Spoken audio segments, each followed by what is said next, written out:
कल कहाँ तक पढ़ाया था? कल आपने पढ़ाया ट्रांजिटिव और इंट्रांजिटिव, है ना।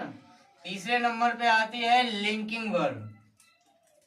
सब्जेक्ट के बाद, कर्ता के बाद जो शब्द प्रयोग किए जाते हैं वे ऑब्जेक्ट नहीं होते हैं, वे शब्द क्रियाओं के पूरक होते हैं।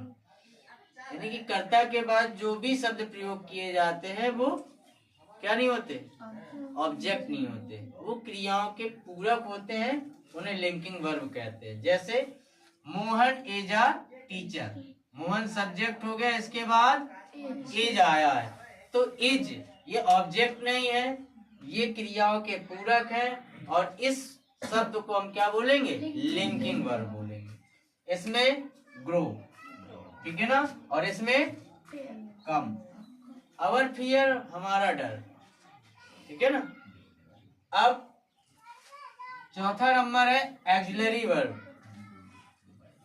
जो शब्द मुख्य क्रिया के साथ प्रयुक्त की होते हैं, ऐसे शब्द जो मेन वर्ब के साथ प्रयोग किए जाते हैं उन्हें एक्सिलरी वर्ब कहते हैं। ये लिंकिंग वर्ब नहीं होती है। एक्सिलरी वर्ब होंगी, लिंकिंग वर्ब नहीं मानी जाएंगी। अगर is am are was were ये आता है तो आप सोच लो कि वो क्या है, लिंकिंग वर्ब है, तो नहीं, वो एक्सिलरी वर्ब माना जाएगा, लिंकिंग वर्ब नहीं माना जाएगा। मतलब एक्सिलरी वर्ब का मतलब जो शब्द मुख्य क्रिया के साथ प्रयोग किए जाते हैं, मेन वर्ब के साथ प्रयोग किए जाते हैं, उन्हें एक्सिलरी वर्ब कहते हैं, लेकिन उन्हें लिंकिंग वर्ब नहीं कहेंगे। Example, he is writing a letter. अब ये राइटिंग है, ठीक है ना, इसके साथ कौन सा वर्ब प्रयोग हुआ है, इज, तो इज हमारा क्या हो जाएगा, एक्सिलरी वर्ब होगा। यहाँ भी इज लिंकिंग वर्ब में है, तो ये ना सोच लेना कि यहाँ पर लिंकिंग वर्ब माना है तो यहाँ एक्सिलरी वर्ब क्यों, लेकिन यहाँ पर ऑब्जेक्ट है वर्ब के साथ। जब जो शब्द वर्ब के साथ प्रयोग किए जाए, मेन वर्ब के साथ, मुख्य क्रिया के साथ जो प्रयोग किए जाते हैं वो क्या कहलाते हैं, एक्सिलरी वर्ब कहलाते हैं, ठीक है ना। अब दूसरा है I am singing a song. अब आई एम किसके साथ प्रयोग किया गया है, सिंग के साथ, यानी कि सिंगिंग के साथ प्रयोग हुआ एम, तो एम क्या हो जाएगा, एक्सिलरी वर्ब हो जाएगा। क्लियर हो गया, समझ में आया बेटा इसमें। अब पांचवा नंबर है प्रेजल वर्ब। जब वर्ब में प्रीपोजिशन, ठीक है ना, अगर कोई भी वर्ब ऐसी है, कोई भी ऐसी क्रिया है जिसमें प्रीपोजिशन या एडवर्ब लगा देने से, या तो प्रीपोजिशन लगा देंगे या तो एडवर्ब लगा देंगे, तो अर्थ क्या हो जाएगा, अलग हो जाता है, भिन्न हो जाता है। अर्थ क्या लगाने से, प्रीपोजिशन और एडवर्ब लगाने से जिन शब्दों का अर्थ भिन्न हो जाए उन्हें प्रेजल वर्ब कहते हैं। ये मेन चीज है कि अगर जब वर्ब में प्रीपोजिशन लगा दें या एडवर्ब लगा दें, और वो शब्द लगाने से, प्रीपोजिशन एडवर्ब लगाने से अगर अर्थ उस शब्द का, यानी कि अर्थ ही अलग हो जाए, ठीक है ना, तो वो हमारा प्रेजल वर्ब कहलाएगा। जैसे गिव का अर्थ है देना, किंतु गिव अप, अब इसमें प्रीपोजिशन लग गया, गिव अप, यानी कि गिव केवल होता है तो गिव का अर्थ होता है देना, ठीक है ना। अब यहाँ पर क्या हो गया, गिव अप, गिव के साथ प्रीपोजिशन अप लगा दिया गया, तो ये क्या हो गया, छोड़ देना, अर्थ अलग हो गया, देना और छोड़ देना, अलग बात हो गई ना।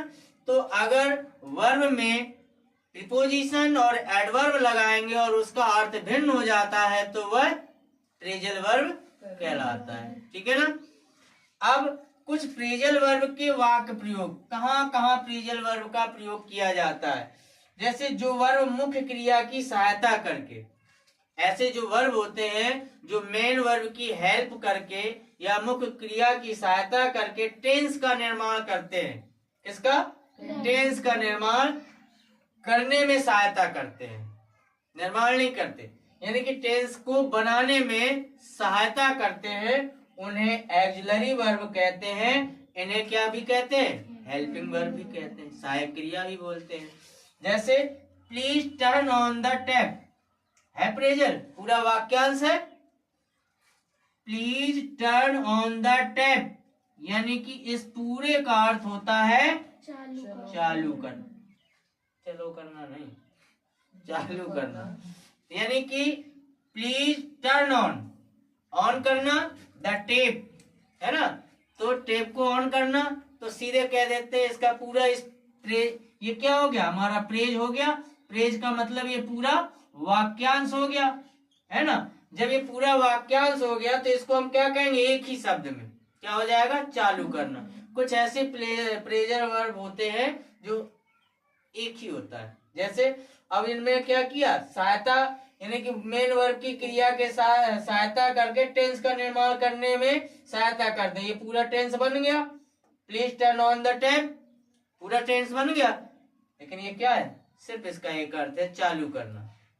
दूसरा है the teacher found out their mistake, यानी कि पूरे का अगर अर्थ निकालेंगे तो अध्यापक ने गलती पकड़ी, तो यहाँ पर सीधे एक ही वर्ड हो जाएगा, पता लगा लेना। ये पूरे प्रेज का अर्थ हो जाएगा, पता लगा लेना। ठीक है ना, क्लियर है। हाँ